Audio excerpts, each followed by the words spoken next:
Mas Robert, ini kan cuma tinggal tersisa 2 hari perdagangan. Kalau misalkan orang-orang pada lihat, kayaknya masih bisa deh IHSG balik lagi ke level 7.100, 7.200 gitu. Tapi kalau Mas Robert sendiri melihat secara teknikal atau secara fundamental, masih bisa nggak nih kita tembus sampai 7.200 deh level tertingginya?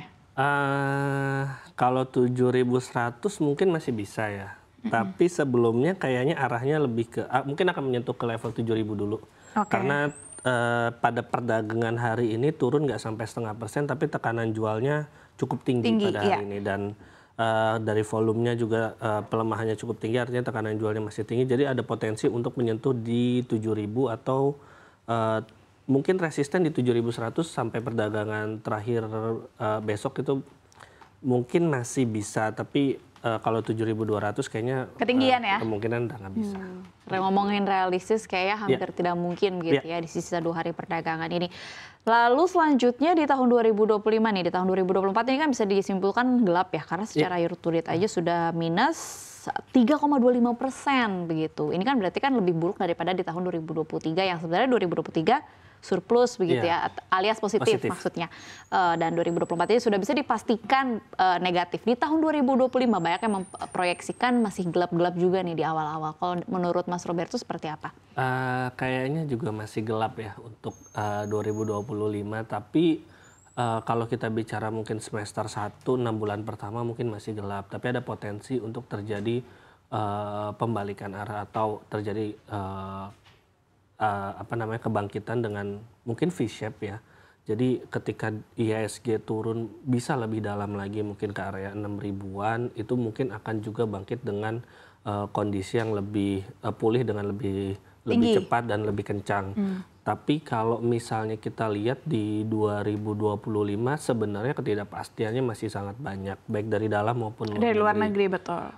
Dan 2025 adalah tahun penuhnya Pak Prabowo memimpin Indonesia, begitu juga dengan Donald Trump. Artinya akan ada kebijakan-kebijakan baru di mana pasar akan beradaptasi dengan kebijakan baru tersebut.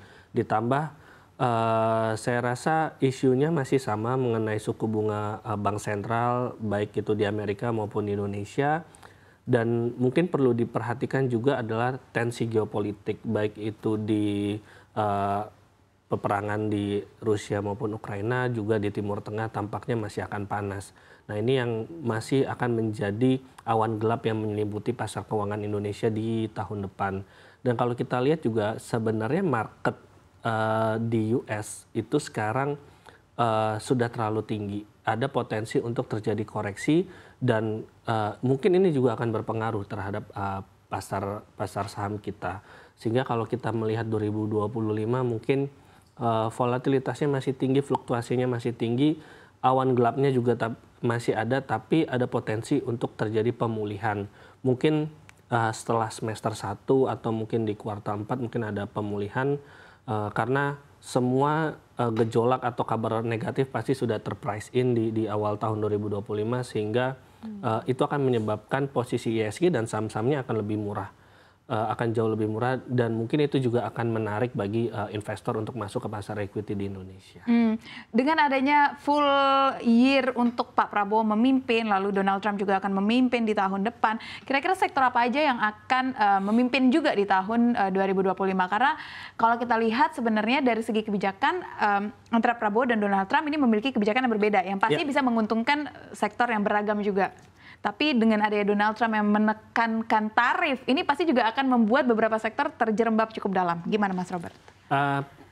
Perbankan masih akan jadi leading ya bagi pasar saham kita dan menjadi sektor yang mungkin akan memimpin. Ketika IHSG turun dia akan memimpin penurunan jadi pemberat, tapi ketika IHSG bangkit nanti dia akan menjadi pemimpin kebangkitan dan itu sudah terjadi secara historikal baik itu krisis 2008, 2018, Covid, mungkin nanti juga pada 2025. Jadi sektor perbankan bisa menjadi salah satu yang diperhatikan, terutama perbankan yang kapitalisasi besar. KBMI 4 seperti BRI, Mandiri, BCA maupun BNI. Karena secara historikal dan juga secara bobot mereka memang memiliki kapasitas untuk menjadi lead IHSG atau pasar saham Indonesia ketika bangkit. Dan secara performa pun sebenarnya di kuartal 3 masih cukup bertahan Bahkan seperti Mandiri, BRI, BCA maupun BNI mampu mencatatkan pertumbuhan laba. Artinya sebenarnya secara kinerja juga masih bagus. Kemudian mungkin sektor yang mampu bisa dilirik adalah sektor consumer goods. Lagi-lagi blue chip ya, ICBP maupun INDF atau misalnya Mayora dan Sido, saya rasa masih ada potensi untuk bisa bertahan. Kalau sektor lainnya mungkin yang menarik nanti emas, karena demand emas mungkin masih akan terus tinggi di 2025, begitu juga mungkin batu bara. Karena demand batu bara ternyata di 2024 diproyeksi akan pecah rekor lagi secara global. Artinya walaupun dalam jangka panjang katanya penggunaan batu bara itu akan semakin tergerus, tapi dalam jangka pendek batu bara masih akan jadi pilihan karena energi yang harganya lebih murah dibanding green energy saat ini. Iya, hanya batu bara. Iya, hanya batu bara, dan saya rasa ini masih bisa menarik 2025 dan juga emas di 2025. Oke, baik.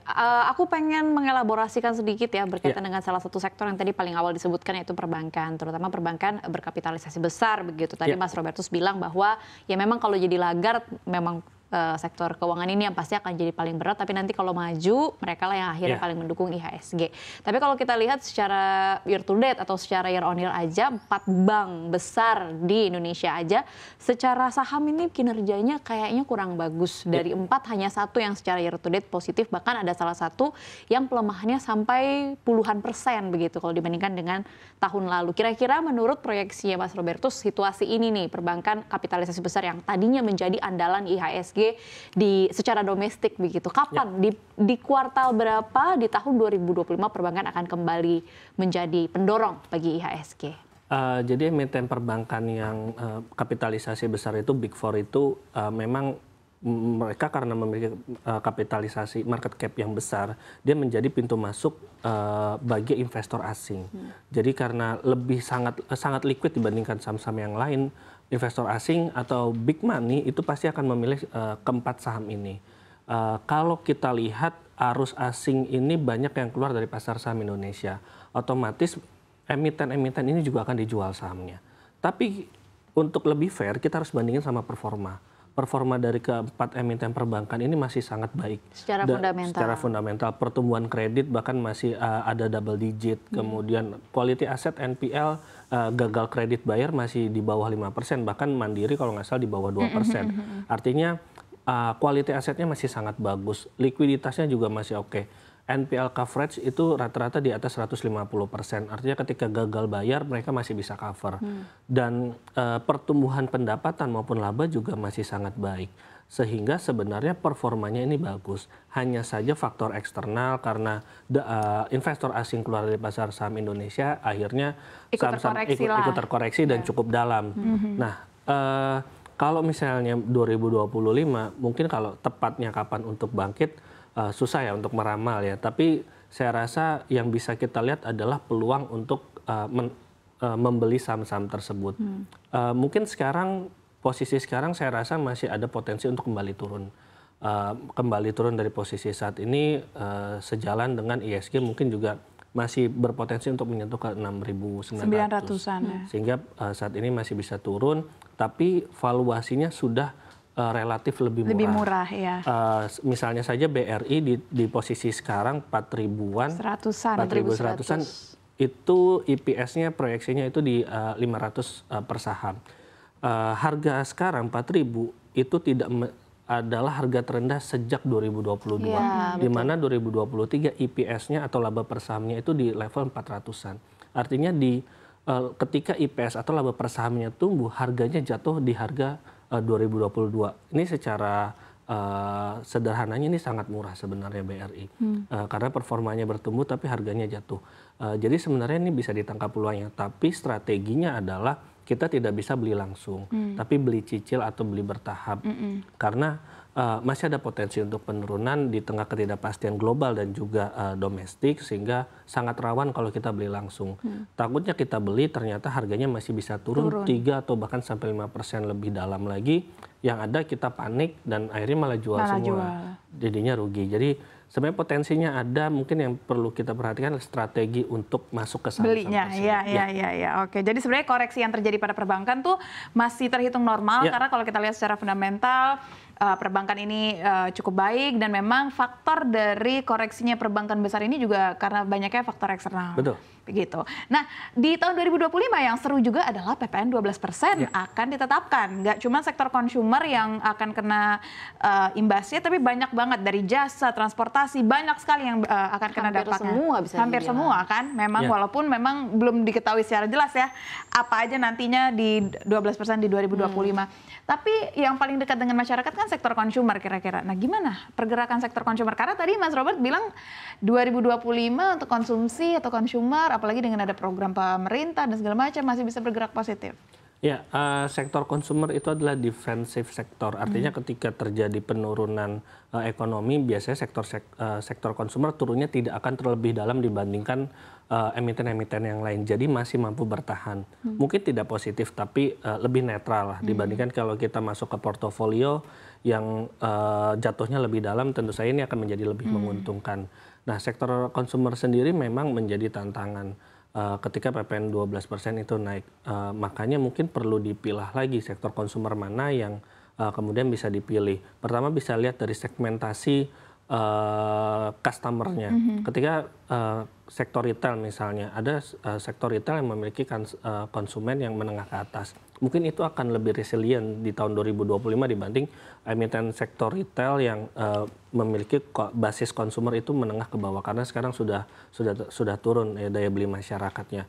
Kemudian sektor konsumer seperti Indofood atau misalnya Mayora atau Sido muncul, saya rasa penjualannya mungkin akan lebih stabil, tapi marginnya mungkin yang lebih tipis karena memang kalau kita lihat mereka ini akan tetap dibeli walaupun kondisi masyarakat, kondisi ekonomi sedang naik ataupun turun. Saya rasa ini yang membuat sektor konsumer masih mampu akan tetap bertahan. Sehingga kalau ketika terjadi penurunan ISG yang dalam atau terjadi badai di pasar saham Indonesia, sektor konsumer tidak akan ikut tenggelam, tapi dia mungkin sedikit goyang atau koyak, tapi dia mampu bertahan untuk diversifikasi portofolio.